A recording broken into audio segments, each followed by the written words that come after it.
Oh man, there's a light in my face. Oh, whatever. The light of the Lord. Yes, shining upon my head. Welcome everyone to Religion Zero number 35. 35. What is Dominion? And no, everyone, we're not talking about Dominion voting systems. Sorry. Although it is quite interesting that we talk about it. The timing. Yo, you there? Hello. No. Oh, there he is. Yeah. So I just on you, man. Mike, because it just won't register. It refuses to acknowledge that this is plugged in. It refuses your dominion over it. Yeah. So yeah. Like I said, welcome everyone to Religion Zero, where we're talking about Dominion today, not Dominion voting systems. Oh, really? I definitely prepared wrong. I'll be right back. But first, before we get into the show, how's everyone's week gone? Brooke. Yeah. So we are on the countdown of the lockdown. I think we might be getting out of it in about 2 weeks' time. Hopefully. I have another delivery that has completely screwed me up. So I might have to step away for a minute, either during this show or our show on the 10K Run podcast. Shouldn't take as long because it's Amazon, just to pick it up really quickly. But yeah, I'm kind of getting ready for the end of the month. Hopefully I'll be back in the gym. Hopefully, things will be back to normal. I could go out to the pub, have a drink, have a pint, meet some girls, have some good times. So yeah, there's kind of light at the end of the tunnel. However, with the dictatorship that we have out here in Wales, there's no guarantee, especially every time that they lock down, they get money from Westminster. So there's not exactly good incentive models for them to really let us out of this entire thing. I'm just waiting to see, man. I'm just hoping. And still no snow. No snow. We're halfway through January and there's been no snow. There's been snow in Sheffield and Suffolk. I think, I don't know if as far as Cornwall, but all over England and Scotland and Wales is like, well, fuck you then. So I have not had any snow. I'm very disappointed. If somebody wants to send me some snow, I'll put my P.O. box in the description. You guys can send me for some snow. I'll probably. Oh, I got some for you. Here. Yeah. I bet you do. Cool. Yeah, just freaking no snow. That's kind of BS. CONK, how's your week going? Man, well, it's been a wild success, but also hella busy. I officially started my Airbnb Monday night, and I've already booked 39 nights. Wow! In a week. So yeah, it's about $2,300. So how are you going to fit 39 nights in a week? I don't know, but the Lord will provide something. He'll make the moon stand still. He's double booked like 3 or 4 times now. Yeah, something like that. It works. But yeah, I've actually got people upstairs right now for a Chiefs game. So that's awesome. Cool. Pretty hyped about that. Getting some free mortgage payments from here on out. So yeah, but it's a lot of freaking work, and I basically bankrupt myself because they don't pay you usually till after they leave, and then even after that, it's still like 3 to 5 days later. So like my last normal work paycheck was exclusively buying crap for my house, and now I'm dead broke until people start coming in and out. But it's gonna go well. That's good. Yeah. Congrats. So, like I said, today's topic. Well, you didn't give us your update, Amos. Come on. Nothing's happened. Yeah. No snow.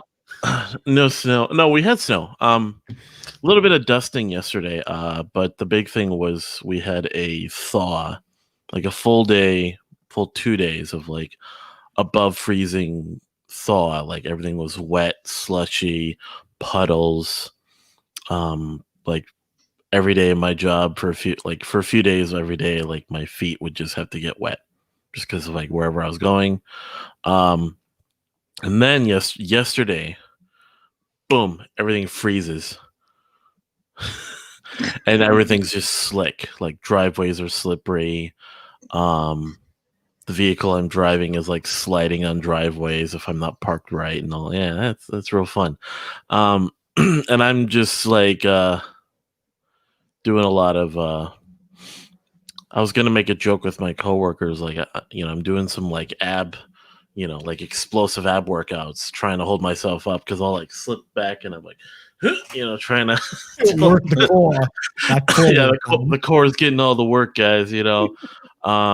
People were talking, messaging each other saying, "Oh, we're in the what is it, the sore butts club or something." Then some other people were showing us like cleats and stuff you could wear, but yeah. I did not fall once. Good. But I wish I kind of didn't sometimes because I was like like this morning my legs are a little sore from all the catching myself and all that. So but yeah, other than that, nothing much really happened. I mean, you're missing some hair. I don't know what's going on with that. Yeah. Are we all bald? Are we all bald on this show now? Well, mine started to grow back a little bit, but right. What are you doing? Traitor. I can shave it eventually. We're kicking you off the show right now. Okay. No. Yeah, I'm going back to the shave look. Got my razors all over again, my halftime razors for shaving. Yeah. The big thing right now is because of the dry air, there's some blood dead skin, which is not good, but otherwise it is nice and clean, easy to manage. Back to where I was before, during the pandemic, during kind of the worst of the pandemic. But yeah. So okay, now we can. I think I mentioned topic. Yes. Are we all good? Are we all good? So Dominion, not Dominion voting systems. You were not specific in the message. You were like, we're talking about what now? So Dominionism, my understanding of it, and then what I learned in the years, basically, and within the evangelical sort of American Christianity is kind of, I'd say, where it's most prevalent. It's definitely popped up in other countries. No, it's all over the world has a form of dominionism, including Islam, and yeah. I guess communists use it, liberation theology uses it, Buddhism has it, Hinduism has it. We're talking in the Christian context here, right? So we'll be discussing it, but dominionism as a topic it's worldwide. In fact, the U.S. has fallen to dominionism as far as we can tell, as the left has taken over basically every institution in the U.S. So the communists have won. Typically, when you hear about it in the Christian context, in the U.S., you're hearing a lot about well, properly defined. I'll define it first. So it's basically taking power, both politically and possibly socially, I'm guessing, but mainly politically, as I've heard it. Taking the for God, basically. Yeah, taking pillars of power, basically. Taking power for Jesus. But it's you can see it on both sides of the political. Well, yeah, the left and the right of the political spectrum. Anything from, like, if you look at certain districts, like congressional districts, you'll get certain like evangelical types that'll say, they're like hardcore Republicans or conservatives, but they have all these, biblical ideas they want to bring into Washington. But then more subtly, you'll see it on the left to kind of play it in as, oh, Jesus was a communist, so let's put that into government. And they both kind of do this thing. Oh, Jesus would be, would want to ban abortion. Jesus would want to do this. On one hand, Jesus would ban abortion. On the other hand, Jesus would be pro-choice. It's like, what? So everyone would kind of lace in a little bit of Christianity and a little bit of their own beliefs to justify their political positions. Yeah. A very famous one, I know a lot of people kind of brought up, which was, I grew up in this district. If anyone remembers Michelle Bachmann. Oh, I think that's my delivery. I'll be right back, guys. Cool. But Conk, I mean, to clarify what we're talking about, right? Dominionism is like, it's kind of that one world government thing where you want everyone to do the same thing, right? It is, but there's a religious undertone to it. Yeah. So everyone, like all government power should be Christian or Islam or whatever their flavor is, right? Yeah, yeah. Michelle Bachmann was from a Minnesota district that I lived in. She was one of the people that ran for president, I believe, maybe 2008. Do you remember her at all? She was on national news. Not really. I don't. I try not to be educated in this. Oh, fair. Yeah. No. But Brooke, do you remember Michelle Bachmann? Yeah, she had a reality TV show, didn't she? No, that's the one from Alaska, the Alaskan one. Palin. Yeah. Michelle Bachmann, what was her claim to fame? A VP candidate? She was a presidential or VP candidate. So she was a congresswoman from Minnesota. Right. I was in her district. Oh, okay, cool. For most of growing up in the States. And so I was kind of like that one of those. I remember back in 2011 when I was applying for certain things, I had to go through her office as well as Elle Franken and Amy Klobuchar's office. Right. So it was like an interesting combination of basically three like nationally known politicians. But she was like getting into some like sort of Christian patriotism, something. She would make some claims like she was very anti-abortion. But the thing was that where she kind of really got into, I don't know if she got in trouble for this. So the church that I went to at the time invited her to show up for one of the services, and all but straight up said, "We endorse her." Okay. And so the pastor brought her up there and said, I don't live in her district. I'm not in her district. But if you are, I'd vote for her. And there was this whole thing because of the exempt status for churches with taxes and such, and they can't really there was some whole thing. There was no investigation, but it made it onto our state newspaper, like the front page.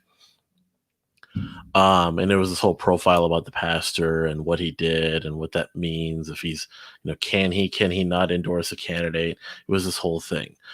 But she was kind of like in those streams of sort of American evangelical circles as being like, the Christian candidate. And then that's when some of my family was talking about it. They all voted for her.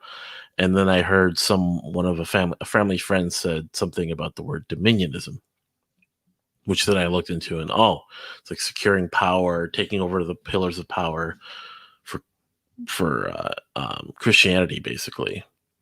And then I've heard that in a lot of other ways. Ideology. It's not exclusive to Christianity. Right. But I'm talking, but we're talking more about like in our Christian spheres that we've dealt with. So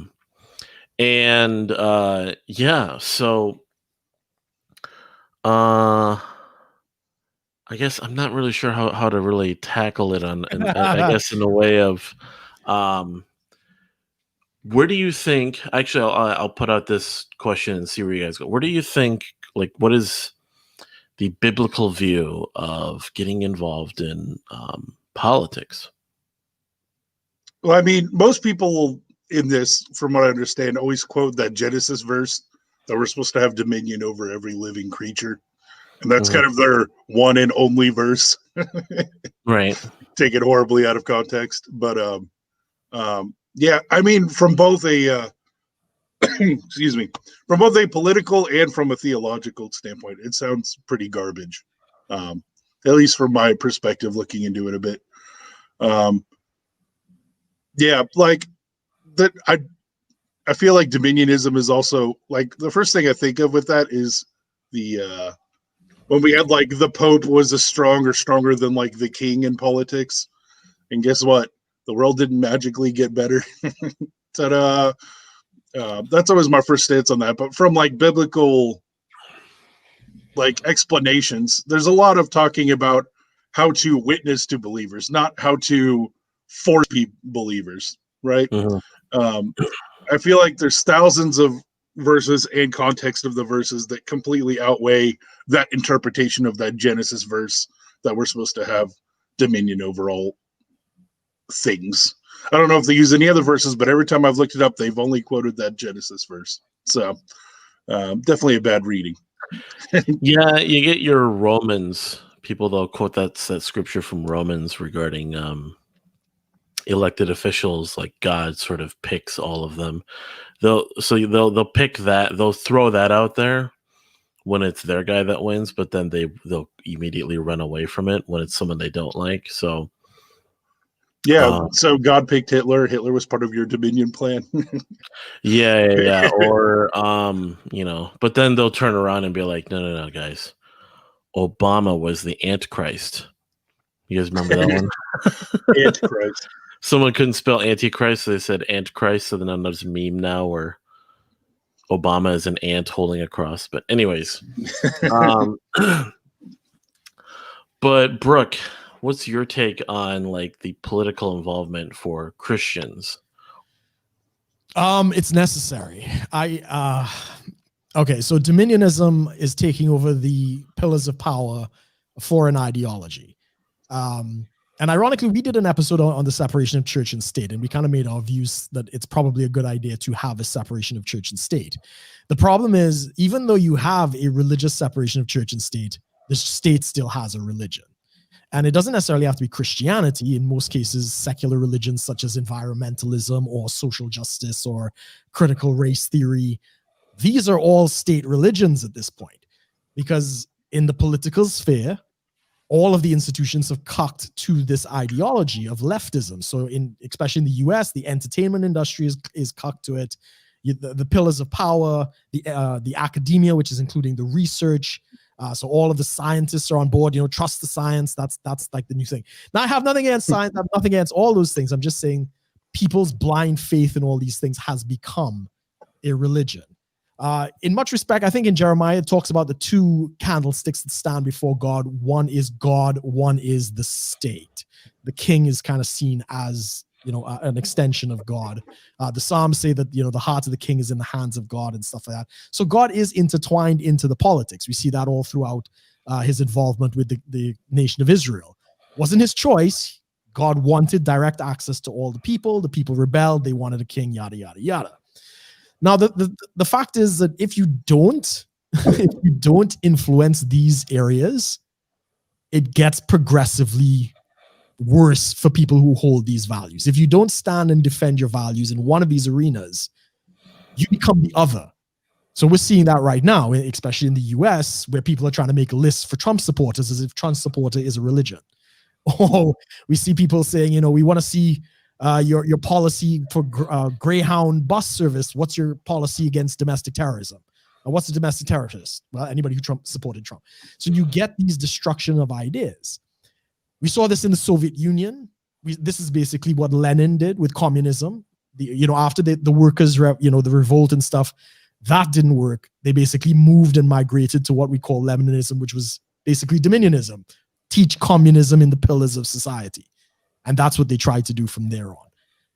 The left is very good at it. The left is very good. And the right is retreated into the churches. And they now have no voice in the public space. They have little to no influence in terms of society, which I think is a shame, because I think we do need the church to, at least be some kind of voice that people can, have refuge. They're ridiculed. They're kind of shunned away. Everything religious, you're batshit crazy. And you've basically been dehumanized.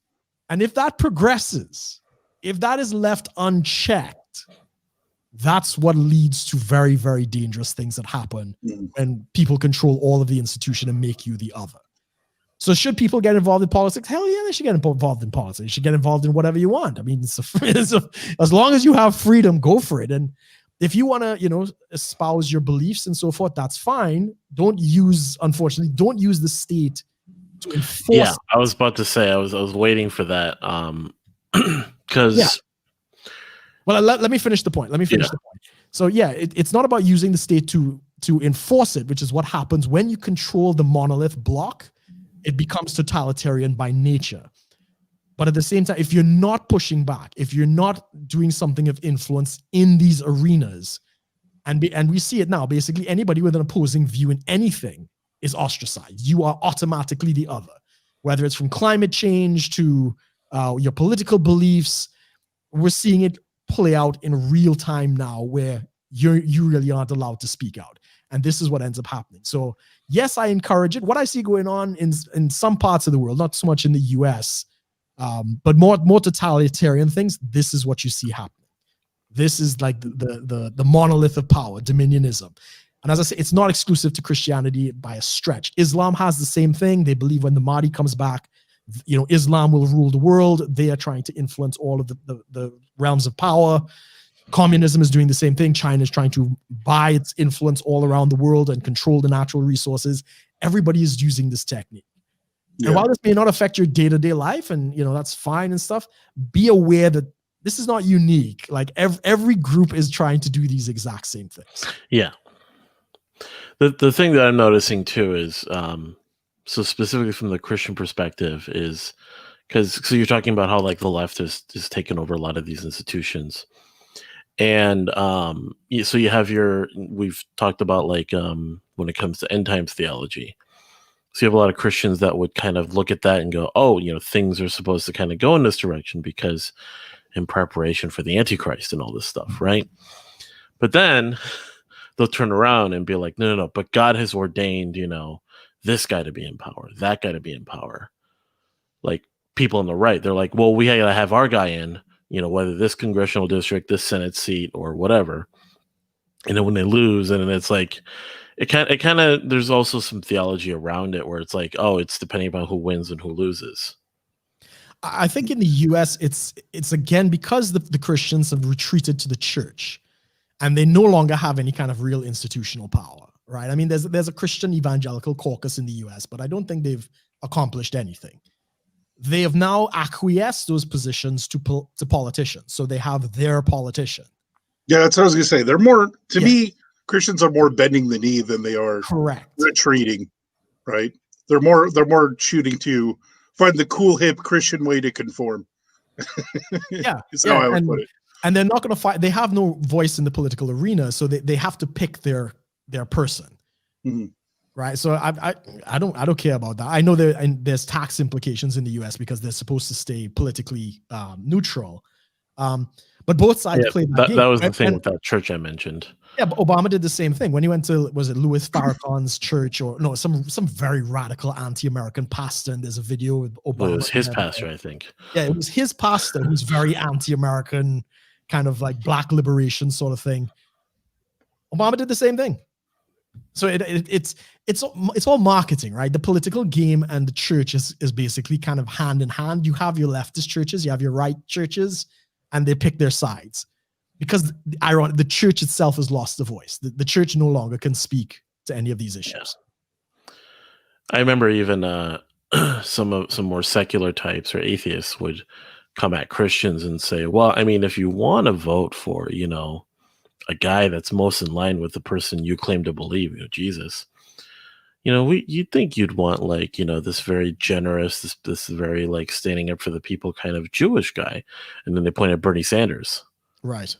And then I was like, oh, yeah, no. Like, and that's where like, it depends upon like how you kind of apply that theology. Because on one hand, someone would say, depending upon the election. So when it was like the right seemed pretty unified to not, I couldn't really find anything from the right to go and say, well, even just the left try to like paint Hillary Clinton as some savior, really.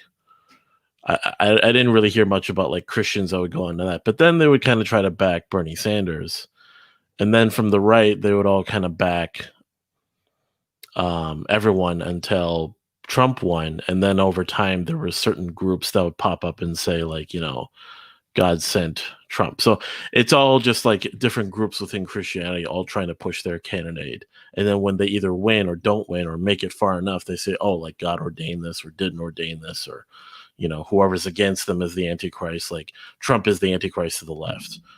Bernie Sanders is the Antichrist to the right. It's just like everyone's the Antichrist, depending on how you look at it. And you even said kind of before, was it someone actually matched the Antichrist a lot better than others? You said Trump did because of the peace deals in the Middle East. One of the guys we know, I wouldn't say his name, but yeah, we'll just he was very pro-Trump, but he believes in dispensationalism, which is the whole rapture theology, the rise of the Antichrist and stuff. And somebody made that point that Trump has done all of these peace deals in the Middle East, and kind of asked the question, is he the Antichrist? And the guy, you can see, kind of he really struggled. He even made sure to get the embassy back to Jerusalem. And I remember, if anyone's read the Left Behind series, there was this whole thing with how the Antichrist like kind of restores Jerusalem, like did something with the temple and all this stuff. And I'm like, kind of like, oh boy, what's going on here? Like, but then you kind of go, oh, okay. Well, according to them too, like the guy's got to be from somewhere in Europe. And what was it? You guys remember, what is that? Nicolae Carpathia. He was from somewhere in Romania or something. Like it was supposed to be like a Roman of sorts. But yeah, and then of course there was this whole thing where like, yeah, of course Obama was Antichrist. Was Bush ever the Antichrist? Does anyone know? Probably. Everyone is, I'm probably the Antichrist, right? I hurt my head once. yeah. But yeah, and then of course, you could ask CONK about if people should get involved in politics as well. Oh, oh boy. Good morning, everyone. CONK, do you think people should get involved, at least specifically through like a Christian context? Should Christians get involved in politics? My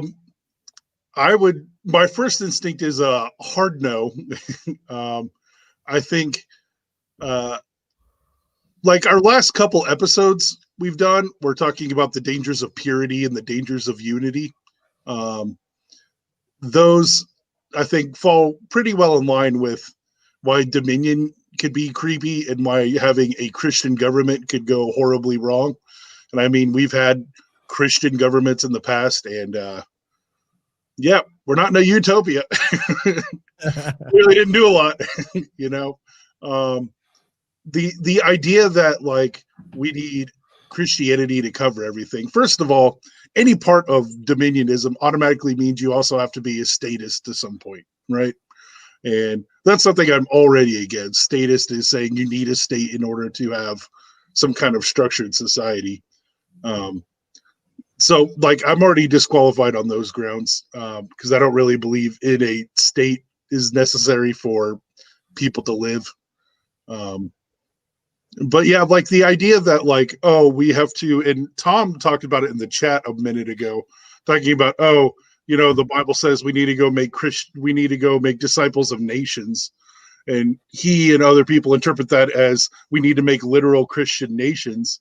But I feel like that interpretation is pretty contradictory to how they talked about evangelizing, which is go talk to people, and if they don't take it, it doesn't say, oh, kill them. It says, no, shake the dust off your feet and go try somewhere else. Like freedom is such a huge pivoting point of the New Testament that, it's not, Jew or Gentile, slave or Greek, male, female, blah, blah, blah. It's for everybody, but it's for everybody's choice, right? The fact that if we had a government that was trying to impose all of the Christian rules on people, by default, it's kind of defying that freedom aspect of choosing salvation in Christ instead of being forced or else, right? To me, that's the huge problem, because the like having a Christian nation sounds cool, but how you get there and what you do with it in like the actual practical of it is actually pretty gross and gritty. It's not very Christian. So that's my kind of saying. So I think it should still be more on the individual level, more on the freedom aspect. If you want to preach the gospel or you want to follow your own specific set of values, awesome. But as soon as you try to do that purity or that unity and put it on other people, that's when you're going to be doing some of the most unchristian things in the name of the Lord. So that's kind of my quick 2 cents. I could probably rant about it longer, but we'll save that for another time. So you'd probably would you say that like kind of a libertarian or even anarchist view is probably closer to Christian political views rather than like a strict left or right kind of thing? Yeah, like I don't. Some more controversial opinions, I guess, is I don't really believe in democracy. I don't, because democracy at the end of the day is still a collectivism. It's still kind of a mob rule. And so that in itself is unchristian to me. So, right. Yeah. Yeah. And like, I think most of Christianity is based on, like, especially from the New Testament, it's a lot of person to person talking in social relationships. There's not a whole lot of what to do as a president of a 300 million population country, right? Those aren't really what they're talking about there, and that's never really their intention. Almost all the things they talk about in the New Testament is talking about person-to-person interactions. So the fact that people are trying to take those and put them on mass groups of people is you're setting yourself up for failure there. I'm just randomly thinking about like a presidential broadcast where Donald Trump is giving a sermon. Which would be funny. Like it would throw. I think it just. I'm just randomly thinking of like the charismatic kind of black pastor kind of vibe, but it's Trump. I don't know why I just thought of that. Man, I was really hoping Trump would abuse the emergency broadcast system after he broke Twitter. But yeah, people were saying he should have like just sent tweets through that. Yeah. The presidential text system, so it's just randomly like tweets popping up like, oh. Yeah, they can't really stop that. Yeah. Good luck, Twitter. Yeah, then Apple and them would try to like shut that off through going to phones. But anyways, so in terms of so we talked about if Christians should get involved in politics. So for Christians who are in politics, how would they like?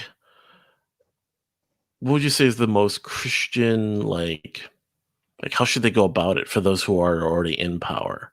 I know, CONK, you've kind of defined that, but like, how would you go about that? Would it be like this? Well, I'll go back to CONK then. Would it be like dismantling, like Christians in politics? Should they dismantle government? Should they put more power in, take less power out? Like, how would that look in a practical sense? Live your life, do your thing. Pretty much. Like, I believe all of it should be at the individual level. So like, it's not necessarily ignoring it, because I think you still should be aware of current events, not necessarily because it's going to affect you, but knowing how it's affecting other people and preparing for that. Like, for example, when we talked about the Backstreet Boys reunion tour, the COOF, I was never really scared or worried about it, but the fact that I saw millions of people around me scared and worried about it is probably important information I should have, right? Mm-hmm. So, I mean, that's how I kind of see politics and really any kind of big news issues is learn it because you want to see how other people are going to react and prepare for it, but it doesn't necessarily mean it should be affecting you personally. Does that make sense? Yeah. So if CONK were in charge of planning the Backstreet Boys reunion tour, if just kidding, if you were, I would cancel it. Cancel it. Getting Justin Timberlake back would be a little difficult. That's in sync. Wrong one. Come on, get your 90s life together, man. See, this is the problem of growing up Christian in my household. You don't get that proper exposure in the 90s. You're just listening to 70s and 80s rock from your dad. So music, man. That's I mean, it is, yeah. It's just, but it's just you kind of you're not kept up with the times. Heather in the chat is confused by the Backstreet Boys. Oh. Backstreet Boys reunion tour was our way of talking about the current crisis that we've dealt with. Well, the current and of course all of that, most of last year. Yeah, remember when it came out and you weren't allowed to say it? Yeah. You know that Hispanic beer. Yeah. So for example, if CONK were an elected official, let's say a congressman, somehow I would quit. You would quit. Okay. How did I get there? I didn't sign up for this. But you didn't have any obligations per se, except like show up to a congressional session. Like, what kind of Congress? Huh? Every single thing. Like, if I had to keep that job, every single thing I would do would be limiting power government until it's irrelevant. Okay. So, yeah, I want everything to be based on the individual. I think this whole idea of collectivism and big governments is always going to end badly. You can't Dunbar's number 300 million people, right? It's not possible. That. Well, actually, if you just add a few zeros, it works. So, Brooke, if you were to try to be like the best Christian politician you could be, what would I do? What would you do? I mean, for one thing, politics by its very nature is, you're rightly saying, is antithetical to a lot of Christian principles. If you have the desire to try and like rule, quote unquote rule, I think there's something wrong with your motives. But it is a reality. Some people are really trying to make a difference. The problem is that one individual cannot make much of a difference in most Western democracies because nobody rules alone, right? The president doesn't rule alone. He's got his cabinet. He's got departments, staffs, all of these different types of things, all of which are paid by the state and all of which he needs the support of, including the military. So as much as you might be like this freedom-loving libertarian, no wars, let's abolish the Department of Defense, get fucking real. That's not going to happen, right? Right. So you really don't have a lot of power as an individual. With that said, it doesn't mean that you can't try to influence and be a voice of influence in a political system. And I think that is, they have caucuses, right? So you've got like the Women's Caucus or the Black Caucus or the Freedom Caucus, which is like-minded individuals who come together and they try to take special positions on whatever legislation is out there. I think that's fine. I think that's absolutely brilliant. That's how it has to go. And as I say, it's very important that people actually stand up and express these types of views. Because if you don't, the other guys, like people who don't necessarily want to use it for good, which is like most politicians, because you got to be kind of kooky to want that kind of power, they're going to use it for what they want, as we're seeing again in the US with your wonderful stimulus bill, half of which is going overseas, right? It's not helping you guys. It's helping everybody else. It's just a quick little 1.9 trillion. What's the 1.9 trillion? Who cares? Never mind the prices of new one that's coming out. Yeah, and there's supposed to be a new one coming up. So this is my point: is government represents the biggest gun and the biggest pot of money in any given country. And if the gun is not pointing at you, well, if the gun is pointing at you, you want to make sure the gun is pointing at somebody else. And believe me, if you have any kind of adversarial group, and Christians have many, they're going to try and point the gun at them. So whether I agree with CONK completely that the outcome of big government at the end is going to be a catastrophe, right? No government has lasted more than 800 years because it always kind of becomes this absolute monolith and, it just crushes the society. That is the long-term view. But in the meantime, if not secession and not trying to, limit it as best as possible, speak up, man. And not just in politics. The other cathedrals would be things like education. Mm-hmm. Like right now, in higher, like not even higher education, but all education, there is this push for a lot of this kind of social justice, everything white is evil, hate your country, this type of thinking that's pushing through from very young all the way up into like tertiary university level type of thinking. Why? Because the people who can do like the actual other side of this voice, they're out in the workplace. They're probably doing businesses. They're probably doing all these other things, but they've acquiesced the academics to very extreme views. Again, entertainment is another one. We're getting shit entertainment. I don't know if Amos and I will get to discuss the Wonder Woman movie, for instance. Full of all of these kind of political messages and all of this different types. I still haven't watched it yet, so we haven't watched it. Oh, dang, bro! We should get on that. But again, it's why, because the conservative voice has acquiesced the entertainment industry. So all of the major pillars of society in the US is a great example, has now gone completely left, save for your Supreme Court, unless they pack that in the near future. Yeah. So we're actually looking at what happens when Dominionism is used by a secular religion, of a kind of a humanist religion with its own catchphrases, its own beliefs, its own priests, its own, all of these different types of things. You got to speak out. They kind of try to slap Jesus on it, though. I don't. There are not a lot of leftists that really believe in Jesus, except when they're trying to own the right, because they have a caricature of what the right is. So they still think the right is all these Bible Belt, religious Christians with guns. But that's clearly not the case. A lot of the Trump supporters, especially, are actually Democrats that are voting for Trump because they're in the Rust Belt. They're they want the American jobs coming back. They're not these Bible Belt people. So when the left tends to ad hoc on Jesus and whatever, first of all, they don't know what they're talking about, saying that Jesus was a communist and all this other kind of nonsense. But they're just trying to own own the right. It's not a real argument. They probably don't even believe. So, yeah. Yeah, that's definitely interesting. Because I was just listening. Anytime I listen to specifically like now President-elect Biden, he's really laying on the like it's not your typical like God bless America kind of sentiments anymore.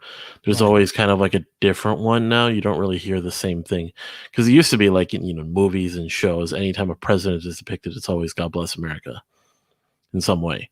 And even recent presidents have all said that. Now they're kind of changing a little. Not like they don't say anything about Jesus or anything, but they kind of say like and God bless this, or God save our nation, or whatever.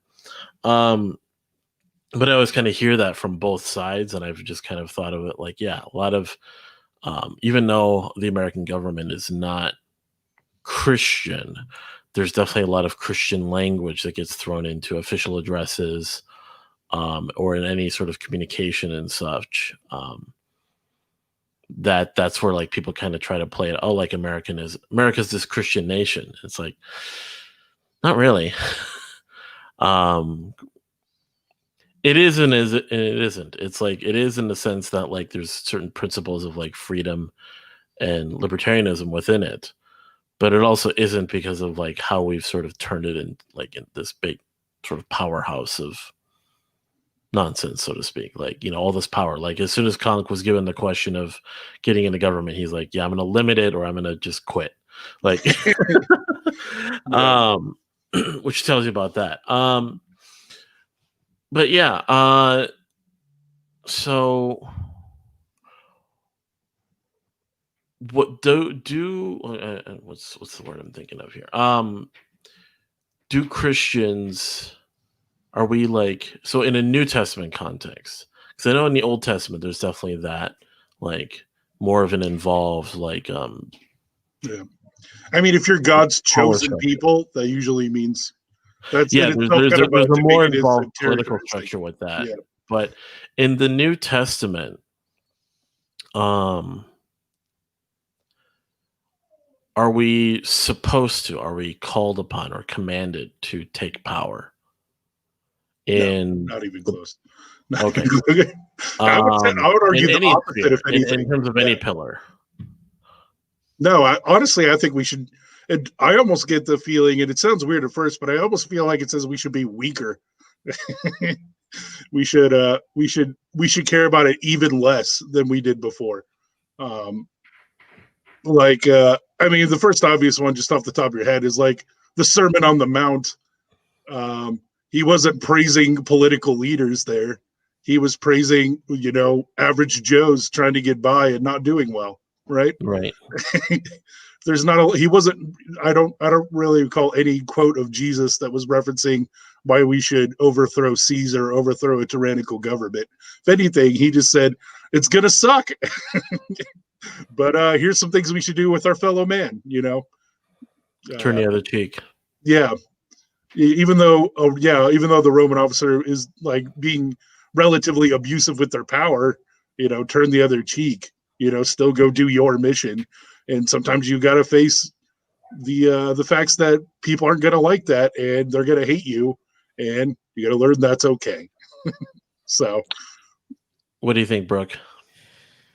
Difficult, very difficult. In the New Testament, no, we're supposed to live peaceably with all men, obey the law, and kind of keep your head down. The problem is church history is a very different picture, right? Mm-hmm. You get the likes of Joan of Arc, for instance, raising up a rebellion of the French against the English. You get a lot of these kind of Christian generals. Stonewall Jackson, for instance, in the American Revolution. Devout Christian, he believed he was like bulletproof and as safe on the battlefield as he was on the bed. And with cannon fodder all around, he's there on his horse. And he's like an easy target, and he's completely missed. The conscientious objectors from, I think it was Vietnam or one of these guys. He was a medic, and he went into the battlefield, and God, he swears that God actually intervened in his life, where he was able to pull 20 or 30 men like back from the front lines or something like that. So we even the establishment of the state of Israel, we have a lot of ridiculous miracles supposedly that happened in the founding of Israel and against a lot of its conflicts and other things. Now, I'm not a Zionist. I'm not going all these different types of things. I'm just saying there's a lot of very strange events throughout church history that show that it seems like God actually was involved in kind of fighting back and, turning revolutions and actually directing the course of human history when it comes to national events. And I completely agree with CONK. It's not found in the New Testament. Mm-hmm. But there are a lot of warriors, and I mean, the Knights Templar. I mean, there's a lot of history of military use by God and the church that definitely transformed the world. So I don't know. I can't know the mind of God. And I believe he could, if he wants to raise up an Alexander or he wants to raise up an Augustine to make the Roman Empire Christian, he could do it. That person will serve that purpose. So I wouldn't limit the scopes of what Christians can and cannot do. But I would agree with CONK in the sense that for most people in this day and age where that kind of revolutionary thinking is not prevalent, government is very toxic, and you're going to have to compromise your values at some point. It's not an easy symbiotic relationship with Christianity and politics. Yeah, it's a very complicated one. And my whole thing on it too is when I look at kind of the cross between government and Christianity. I mean, we've talked about government and ideology in general, but even government with Christianity, I kind of go back to, I think was like the first major mistake with how Christianity grew. So immediately after Jesus, you have the Christians spreading throughout the Middle East, essentially, but even going into the Roman Empire and all this. And then around 300 something AD, Constantine becomes a Christian and then makes it the Roman Empire's, state religion. Mm-hmm. I think that's where it completely starts to just go downhill, really, because that turns into sort of that introduces the Greco-Roman thinking into Christianity, kind of starts changing the theology. Then it turns into what we, now call the Roman Catholic Church. And then that turns into just this whole thing where Christianity is spreading, but it has this now Greco-Roman instead of sort of this Eastern thinking woven into it more and more, which changes the theology and makes it an institution rather than a movement of people that, follow this guy, Jesus's teachings. It's kind of like some people that I've talked to that kind of as you're saying, CONK, like people who maybe not what you've looked into, but I've heard people who talk about they consider democracy like a failure. Mm-hmm. So they'll go back to the French Revolution and say that's where everything went wrong. in Western civilization. In that similar way, I'm kind of looking back at Constantine becoming a Christian and making Christianity the state religion as kind of the first major issue with modern day Christianity, is where it started to institutionalize. Now the Catholic, this is where you start getting into where the Catholic Church becomes this powerhouse in Europe, basically. You know, you had all the kings, but who are all the kings really report to? The Pope. And you know, all their money. Yeah, now that power. Yeah. And you know, you would consult the Pope on, do we go to war? Do we not go to war? Do I marry this person? Not marry this person? Do I pass this law? Do I not pass this decree or whatever it is they would do? And even today, to a degree, like the Catholic Church has power, nowhere near as much as it had back when, like, you know, the Pope was basically pulling the strings of kings, but still has a lot of power for just the sheer amount of people that are in it, and just the you know, how the Vatican kind of speaks over a lot of the world. But yeah, it's like, would you say like the Catholic Church, not to shit on our Catholic friends, but like back then, like during that time when the Pope was very much in power over Europe and really at that point the world, even to a degree, would you say that's kind of like a dominionism gone wrong, or just too much dominionism? Well, I think all dominionism goes wrong. So yes. Yeah. What we're getting at, guys, is the Catholic Church is too powerful. We got to take it down. And surprisingly, YouTube will not demonetize us for that. I mean, I don't know if you all know this. There was actually two popes. There was the Pope in Rome and the Pope in France. France actually had their own Pope, and they both like 100 a tale of two popes. Yeah, they threatened to like excommunicate each other, and you know, just all sorts of madness. But yeah, it's pretty messy. It's funny when you look. Yeah, if you look on Wikipedia, you'll see like weird periods where there's two popes or there's no pope for like a while.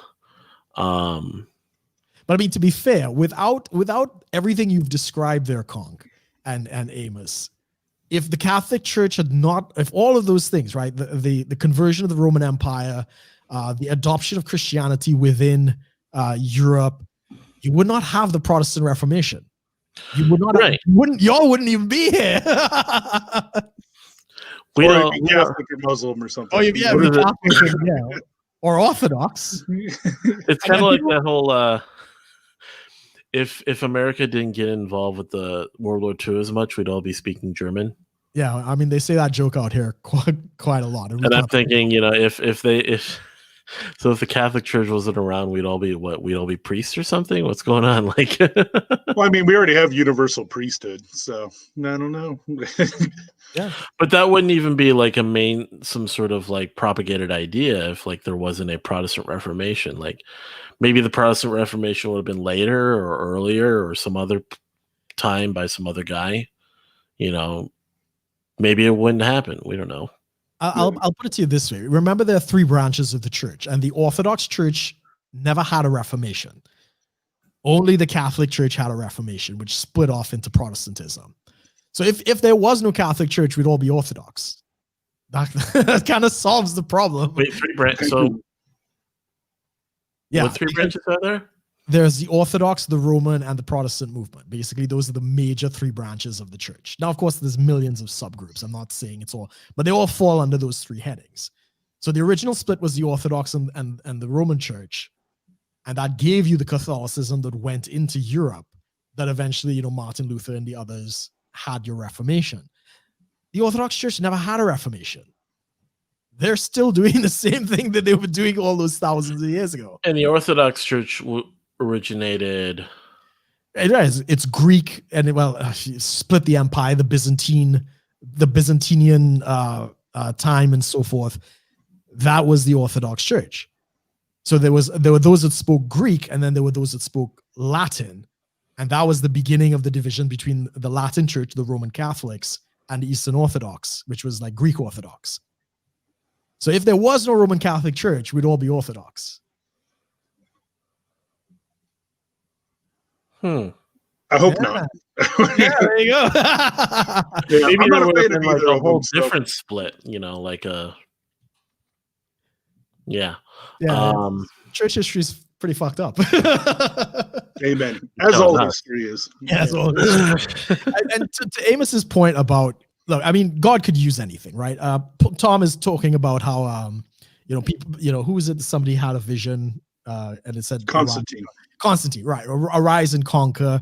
Joan of Arc, same thing in France. To push back the British, the English. So they do have these people throughout history, and even on a bigger scale, more modern than the Roman Empire was the English Empire. We forget that England once ruled 1/5 of the world, and they put forward the idea of Anglicanism.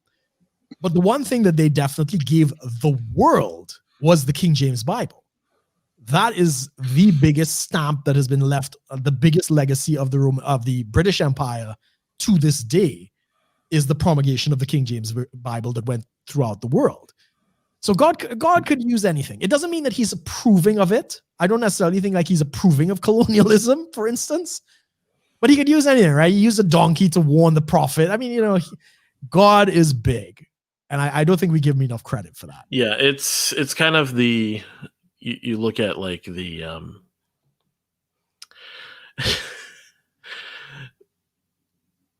it's like a I don't know.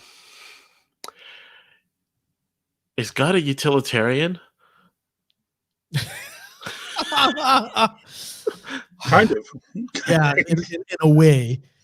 I gotta step away. I don't know if that's my delivery. 1 second. Like it's not necessarily like an ends justify the means, but if the ends can make the means, God has no problem because we're taking some credit on that and moving through that. Like, hey, shit's pretty screwed up right now, so I'm gonna work with a few of you guys within this really screwed up system, and we'll try to make the best of it. And then on the other end, you do have reformations, revolutions, and such that pop out.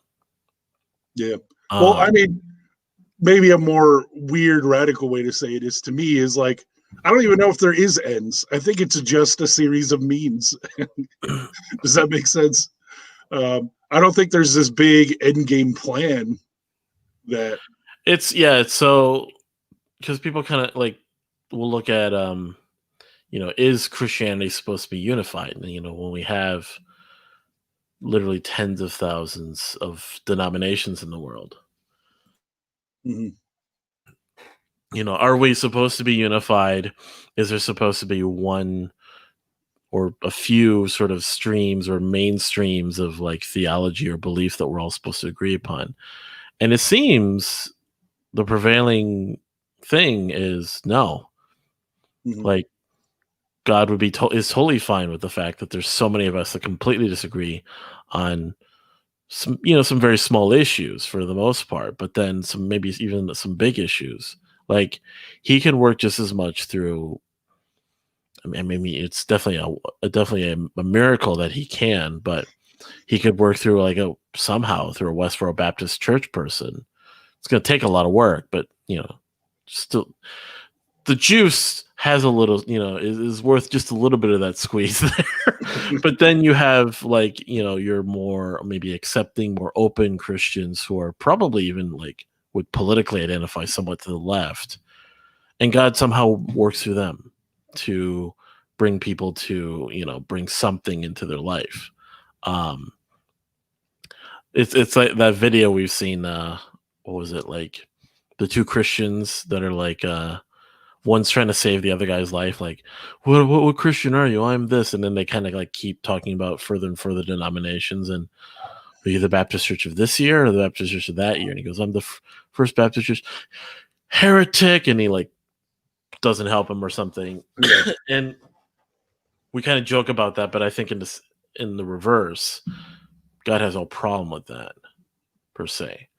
Like he wants you to work with the people who are around you, whether you entirely agree or not. But he's not sitting there trying to get you to, unify the church.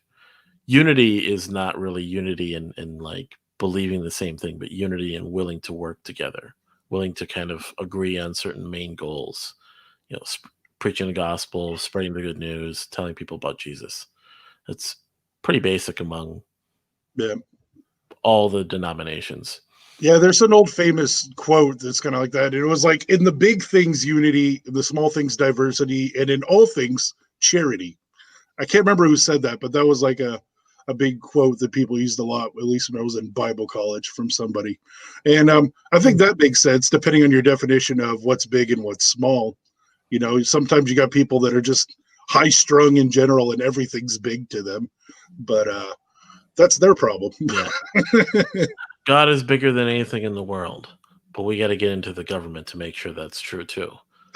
Like, I mean, and that's the thing. It's like it doesn't not include that. Let's say that. Right. It's like, yeah, God has definitely moved through politicians and kings and all this stuff, definitely. But at the same time, he can, but he doesn't have to. I think that's the thing, is because Christians kind of like, oh, if you really care about the thing, you know, about the gospel, you have to get into these things. You have to be a pastor. You have to be a missionary. You have to be a politician, maybe even to some, you know, with some groups in Christianity. But really is, no, you don't have to do anything. You can. And I will choose not to do anything. You could do nothing and still be, you know, somehow spreading the gospel. Like, you know, we're not really doing anything radically different. Like, you know, we have people watching us on the stream and such, but, you know, I'd be really hard to find in the Bible where Jesus says, you know, and go forth into StreamYard and talk about religion every week. You don't get those emergency broadcasts from God every Sunday morning? I do. I'm on a different network. I'm sorry. Oh, yeah. It's an AT&T thing. You wouldn't know. No. You don't pay for you got to pay for yours. Yeah. The BBC license. Yeah. There you go. I mean, there's a lot to be said about. I mean, I don't know how much you guys have looked at the French Revolution, which is like the beginnings of democracy and basically Western, I guess Western.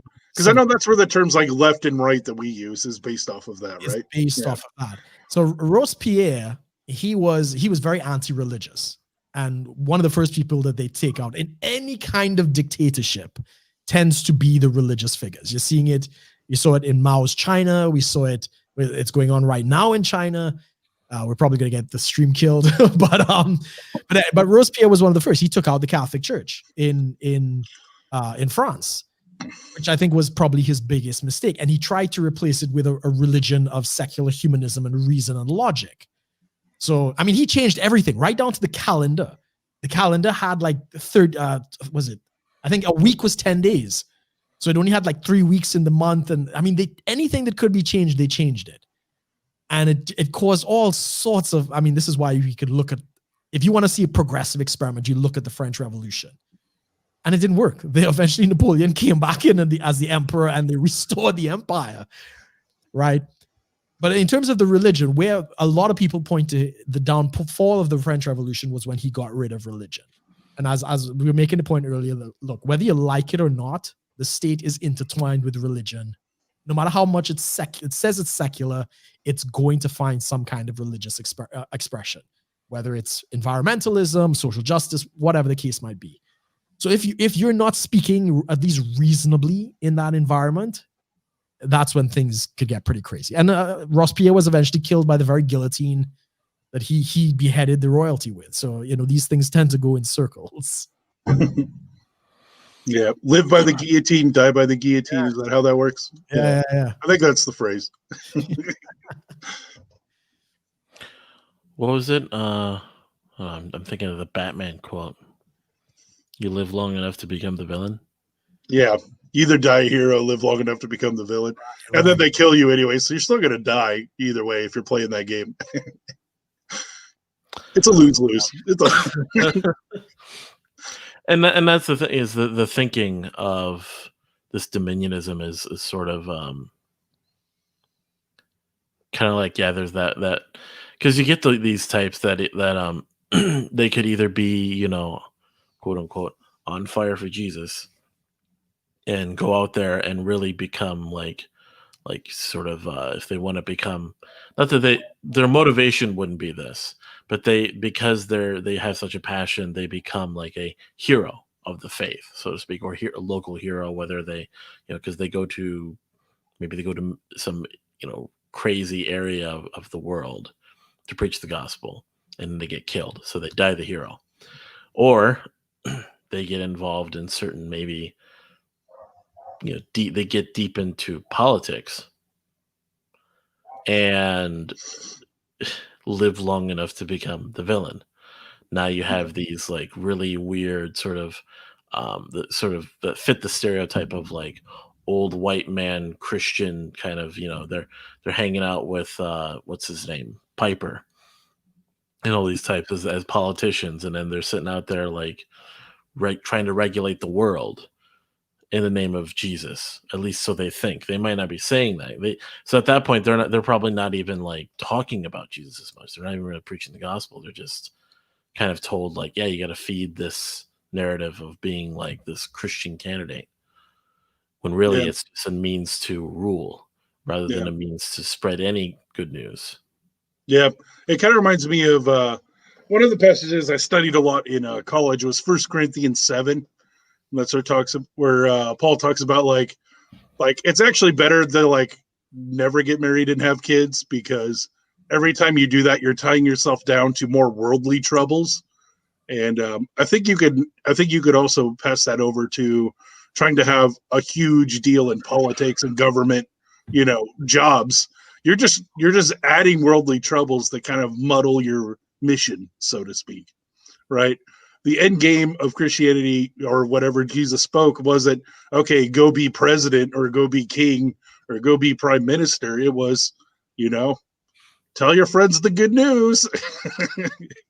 Like, and the more things you add onto your life and get attached to, that's just makes it that much harder, right? He says he doesn't want people to get married, to spare them all the worldly troubles that come with having marriage and a family, right? And so, to me, that's pretty in line with also anything else like getting heavily into world or national politics. It's kind of the same thing. You're kind of just marrying yourself to a whole nother topic that can probably muddle the main core job you're supposed to have as a Christian. So. Yeah. I mean, I would agree in that sense, but at the same time, we do see some people are actually called to those positions. So like there's a big argument with the Church of England over Winston Churchill, and obviously his involvement during the Second World War. And the truth of the matter is, I don't think there's anybody else who could have pulled off what happened with England and Germany apart from Winston. Like, he was the right guy at the right time in the right place.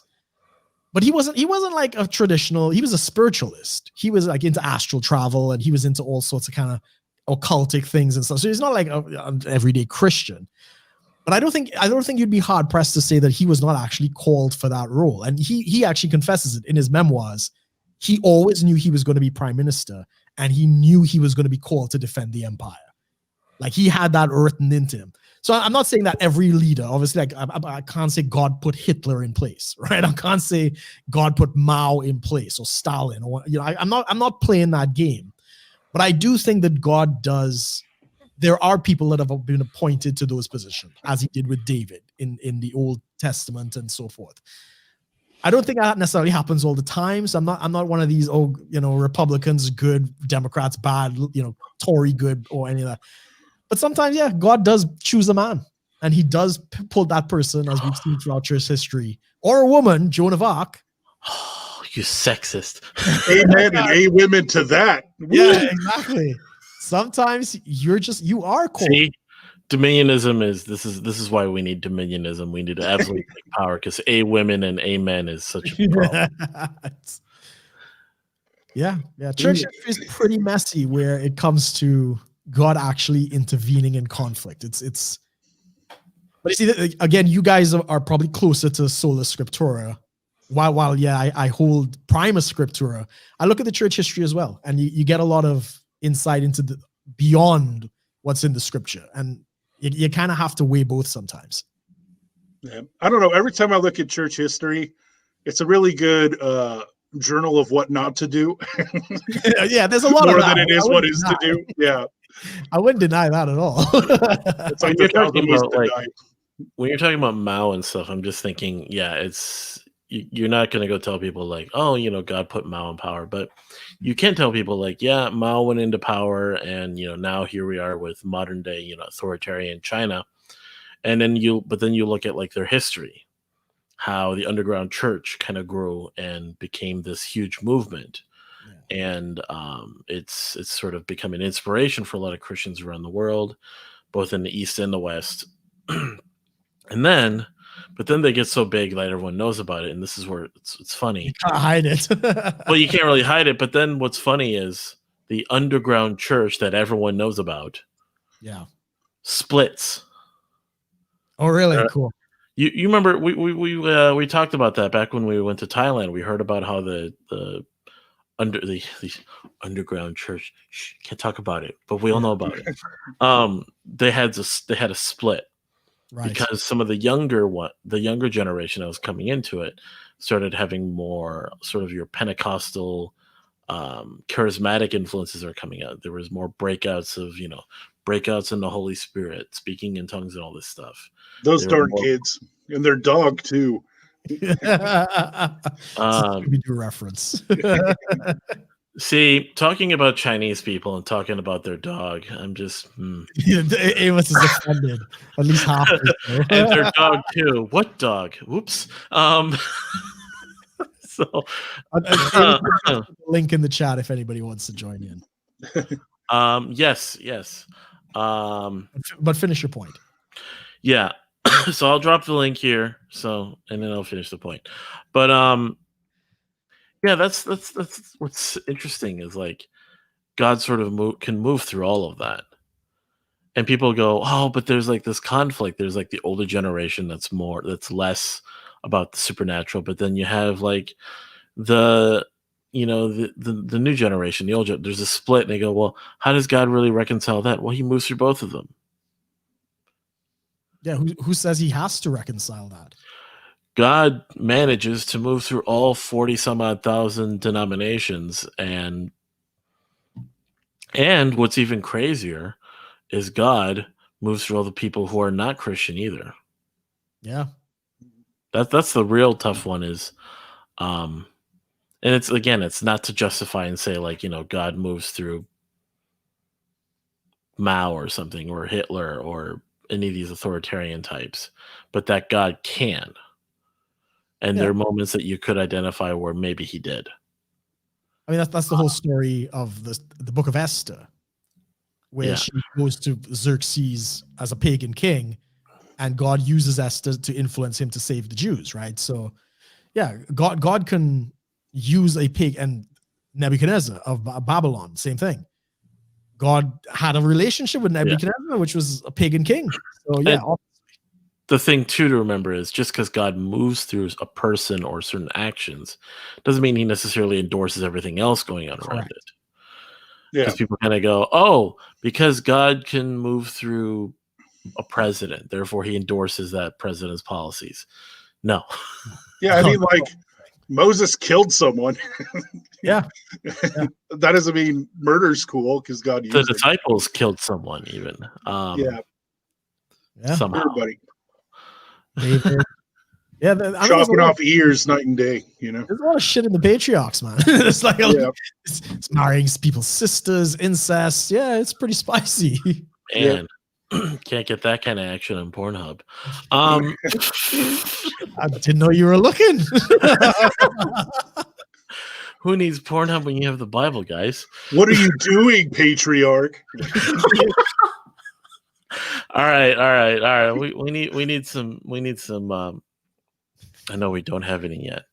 Hurry up, Tom. We need some Tom. we did clean this up a bit.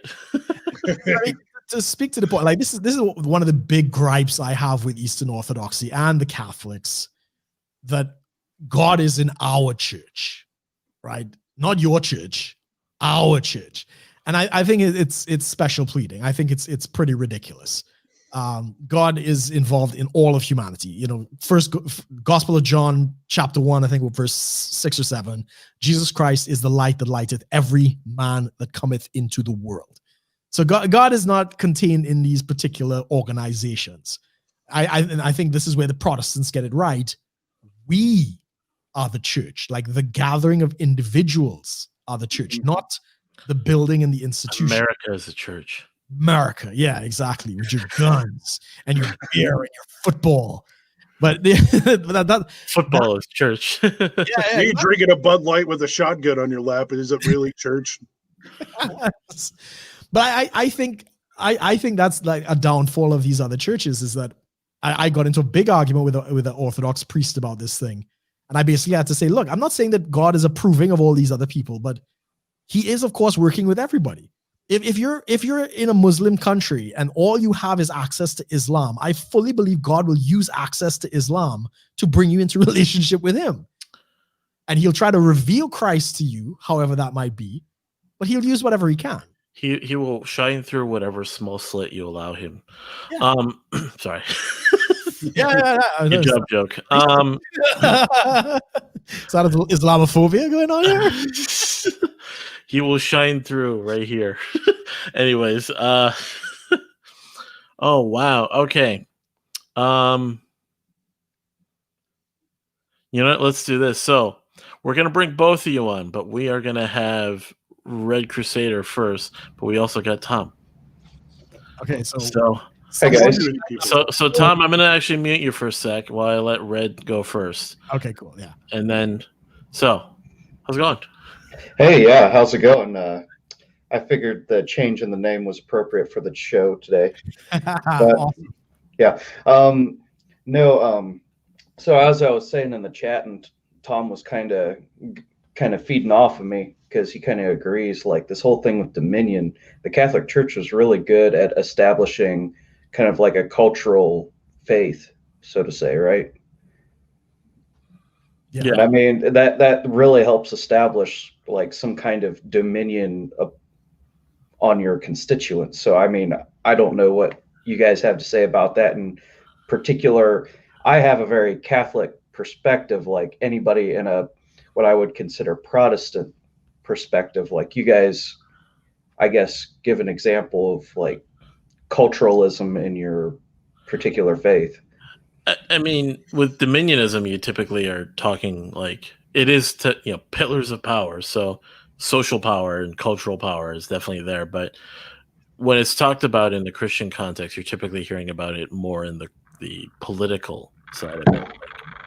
Like, your Catholic or Protestant politicians that are trying to. What's that?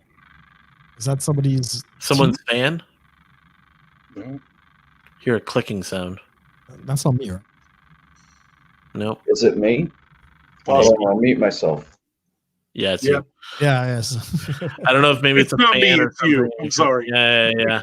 I mean, if you want to come, you still talk. I mean, we'll just. As long as it isn't too crazy. No. It's kind of like a TJ moment. Okay. TJ moment. That's weird. So yeah. So typically we're talking more in a political sense, but definitely cultural and social power is there too. You could say the Catholic Church still has a lot of that. Yeah, they do. Cultural part, at least within their own church. Outside of that, there's definitely influence. Like people really like to hear the Pope talk about stuff, and especially the one we have now that's more progressive. Or in a Protestant case, it's like the evil Pope, right? Not really. I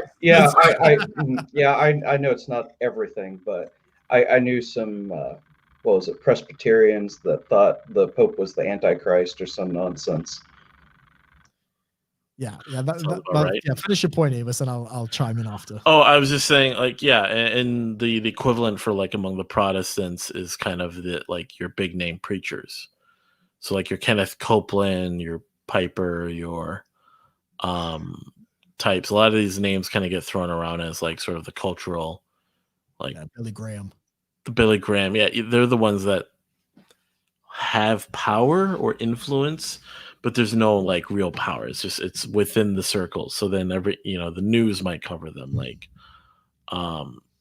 you'll hear about like some preacher that like endorses a candidate or is praising or condemning the actions of politicians. So, here's Brooke.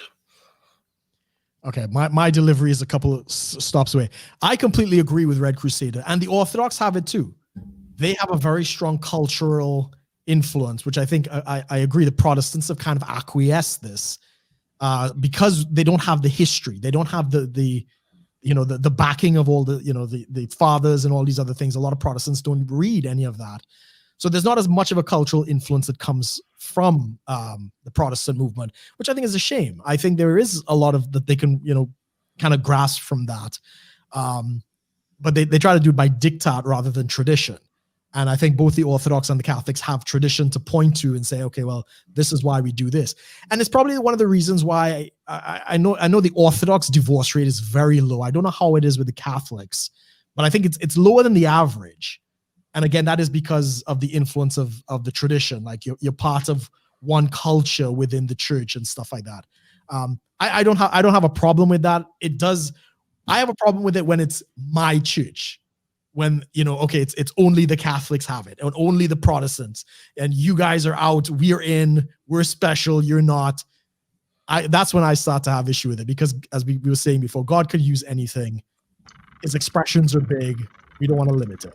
Yeah, and the Catholics have a very nonchalant way of looking at that, not as like bad as maybe like Jewish people, where it's like this is the religion of the Jews. Like we do not care at all. We could even go on the whole Goyim thing, but yeah, right.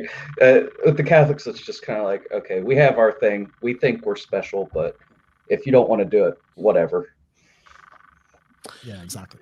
There was even, I think, statements that have been made by the Catholic Church to include other Protestant groups within it. Like, I think if the Catholics will still hold the view that there is the Catholic Church, like the universal church, that I think there was a statement made that they recognize that the Lutheran Church is within that circle. Right. And that's kind of what I mentioned before. Like, if I was to go back into stuff, the dog's acting weird, but if I was to go back into it, I'd look at Eastern Orthodoxy or I'd look at Lutheranism, because those are kind of like close seconds, right? I don't know. Yeah. I would respectfully disagree, but yeah, you're going in the right direction. You're getting out there, you're trying it. Yeah. So, but oh, we lost CONK. I don't know if CONK wanted to chime in, man. Oh no. Well, let's get Boy, did I ever. Yeah. No, not really. Let me just say that. We're good. Let's get into the thing. Let's hear from Tom here. Hey, Tom. Are you guys ready to rule over planets? I didn't know. All right, thanks, Tom. Have a good one. See you later. Isn't that a Mormon belief? If you get a planet? Yeah, bruh. Which one do you want? God told me I get Uranus. Is that what you tell the girls? Or the prisoners. Yeah. Always going too far. CONK. Always going. They're hiding the technology from us. There's interplanetary technology, and they're making us go the Elon Musk way until we can all get along. Is it hidden in Cheyenne Mountain?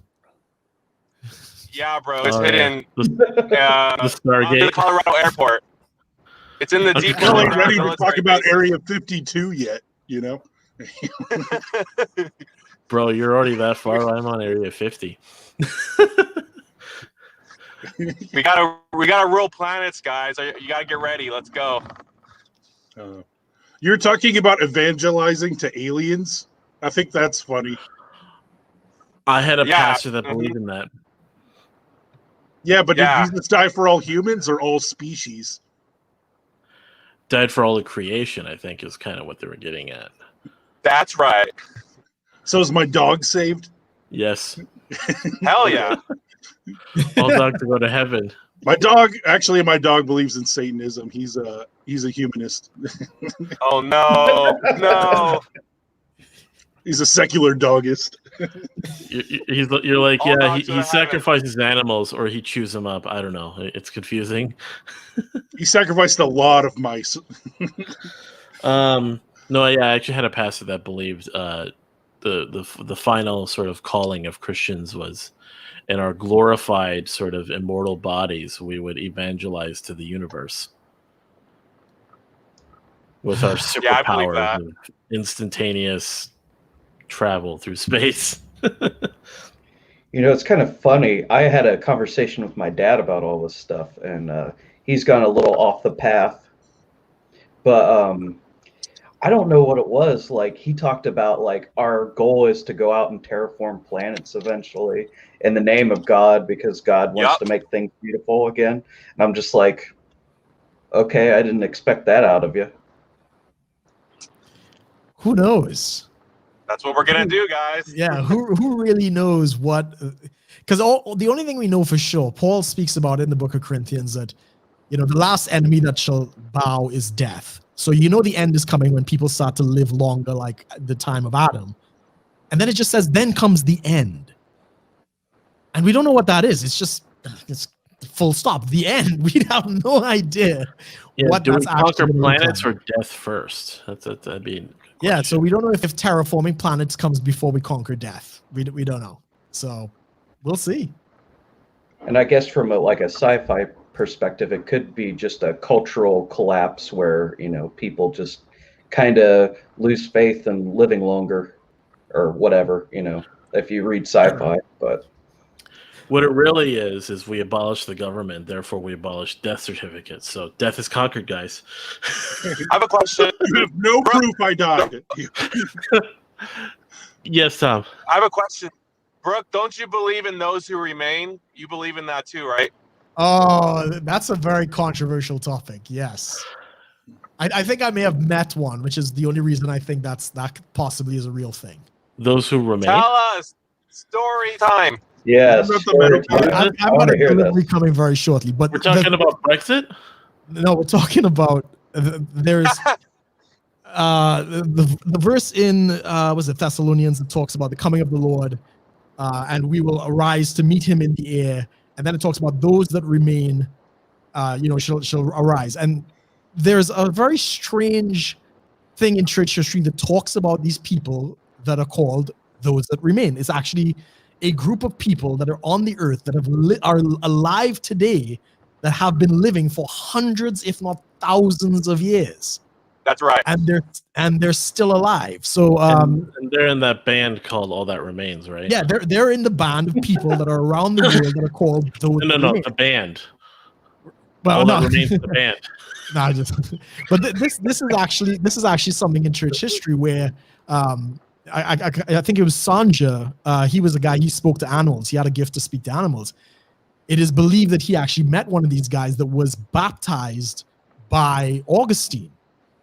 And the guy is obviously, I think 1,800 years or whatever the case might be.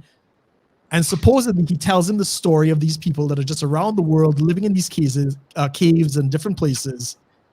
And their job is to pray over certain nations and just wait for the coming of the Lord. And they're so spiritually attuned, Yep. Death has kind of passed them by. It's a great legend. I don't know if it's true. I think I may have actually met one of these people, but there's no way to know. There's no way to know. No, I have a delivery coming. That's a long story. I'll have to get back to you on that. Okay. I don't know if it's true. It's a great story, though.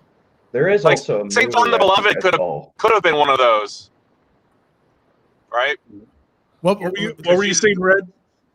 I think there is a movie that was kind of going on that tilt because there's it's some Christian movie and the dude's been alive since the time of Judas, but he's good. Highlander? There can only be one. No. You see it in Indiana Jones with the search for the Holy Grail, the Knight Templar. Oh, the Knight Templar, yeah. Yeah, so this is actually a legitimate Christian legend that dates back to at least I think 1,500 years.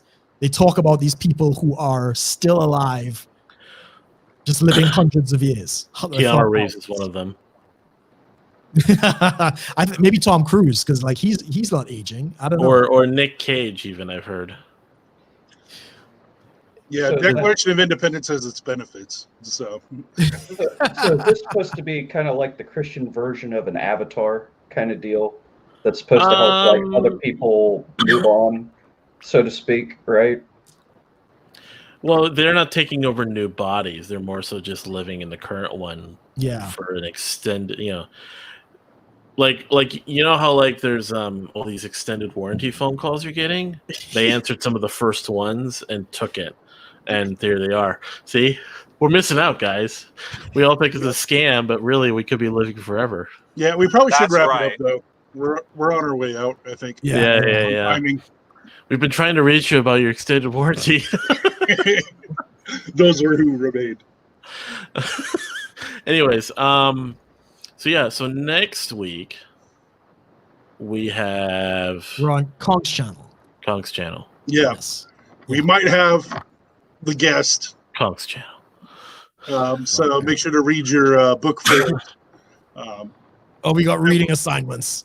Yeah, read your book for us because we may have said author. There we go. Not 100% confirmed. Oh, It's like 50. Yeah. oh! So we might have some I deep know what dive you're there. talking about. Oh yeah, good fun. So yeah, hopefully next week, if not soon. So read your book. I've already read 2 pages of it, so we're on track. That's 3 more than me. It needs a Kindle format. Oh yeah. But Excellent. all right. Well, yeah, thanks everyone for joining us. Of course, check out Conk's channel next week. Check out all of our channels, all the links below. And then, of course, check out Brooke and myself on the 10K Run podcast in the next 20-ish 25 minutes. 25 minutes. So we will see everyone next week, and thanks for joining us. Adios.